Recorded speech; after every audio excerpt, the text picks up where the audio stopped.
Ko Te Kahu Ariki, tētahi o ngā Kapa Haka o te rohe o Kuini whenua i Ahitereiria.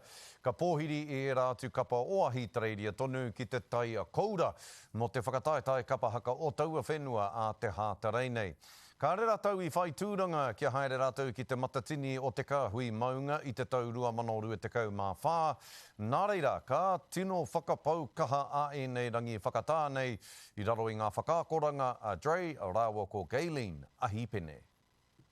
Kia ora e te iwi, ko Mātu Mariki taku ingoa, nau mai ki taku Kapa Haka, ko Te Kahu Ariki.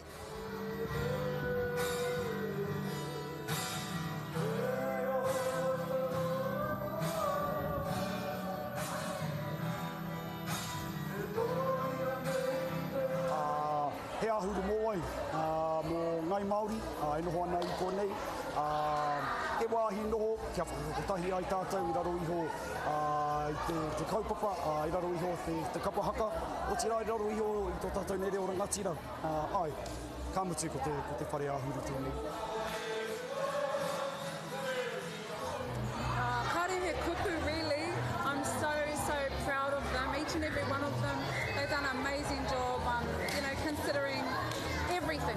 I'm just so proud, really proud. Happy and full of love.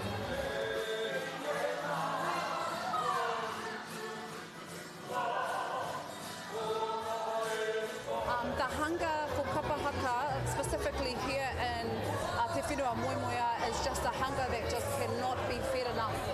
Everyone is wanting it, no matter for their tamariki or for themselves, so it just grows there's a need here, and there's not enough rōpū to cater for the need. So anyone that wants to start a pakeke, a tamariki, any rōpū, that's us. Ko Te Kahu Ariki he rōpū, e hāngai ana ki ngai tātou te iwi Māori noho ki Ahitereiria, me ki he wāhanga tuatoru. He mea nui te wāhanga o wāhi tuatoru ki tērā ki tērā.